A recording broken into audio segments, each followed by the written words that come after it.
तेनालीराम का नाम तो आपने सुना होगा। आज हम तेनालीराम के बचपन की कहानी लेकर आए।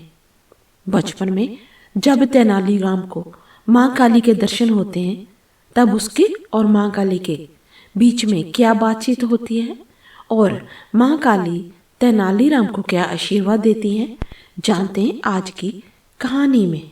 तेनाली रामलिंगाचार्य का जन्म 16वीं सदी के शुरू में दुमलुरु गांव के एक तेलगी भट्ट ब्राह्मण परिवार में हुआ था।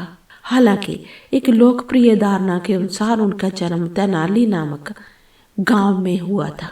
तेनालीराम का जन्म का नाम था रामाकृष्ण शर्मा था। उनके पिता ग्रालपति रमैया गांव के मंदिर में पुजारी थे। बाल्यकाल से ही पिता का साया तेनालीराम के सिर से उठ गया और माता लक्ष्मण द्वारा उसका पालन पोषण किया गया। औपचारिक शिक्षा तेनालीराम ने कभी प्राप्त की नहीं, किंतु वे बचपन से ही कुशल बुद्धि के थे। उनकी वाक्पटुता का कोई जवाब ही नहीं था। नाटकर तो इतने थे कि कोई भी उनकी शरारतों से बच नहीं पाता था।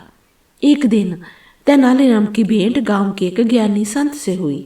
संत ने उन्हें एक मंत्र देते हुए कहा, पुत्र, गांव के काली मंदिर में जाकर इस मंत्र का 1,00,000 बार जाप करो। इससे काली माता प्रसन्न हो जाएगी और तुम्हें दर्शन देकर वरदान देगी। तेनालीराम तुरंत काली मंदिर गए और वहां संत द्वारा दिए मंत्र का जाप करने लगे।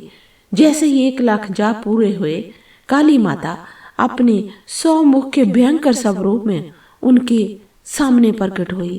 काली माता का भयंकर स्वरूप देखकर कोई भी सामान्य बालक भयभीत हो जाता, किंतु तेनालीराम भयभीत होने के स्थान पर जोर जोर से हंसने लगे। जब काली माता ने हंसने का कारण पूछा तो वो बोले, माता, मेरी तो मात्र एक ही नाक है। जब मुझे जुकाम हो जाता है तो मैं परेशान हो जाता हूँ।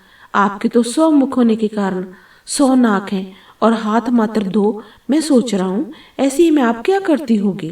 तेनालीराम के हंसमुख स्वभाव और बाल सुलभ बातें सुनकर काली माता हंस पड़ी और बोली, पुत्र, मैं तुम्हें वरदान देती हूँ कि भविष्य में तुम विकट कवि के रूप में प्रसिद्ध होगे।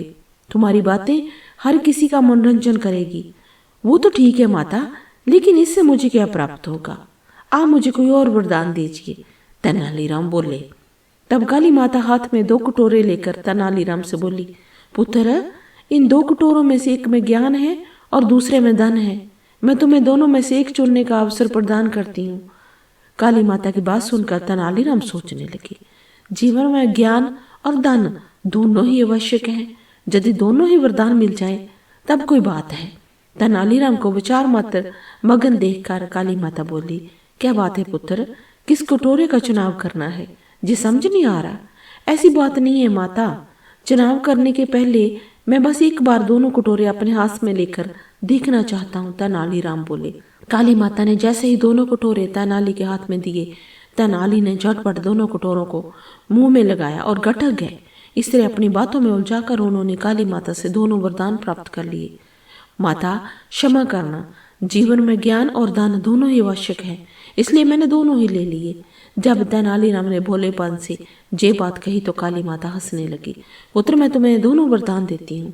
जीवन में तुम कई सफलता प्राप्त करोगे, किंतु ध्यान रहे, तुम्हारे मित्र तो होंगे ही, शत्रु भी कम न होंगे, इसलिए होशियार रहना।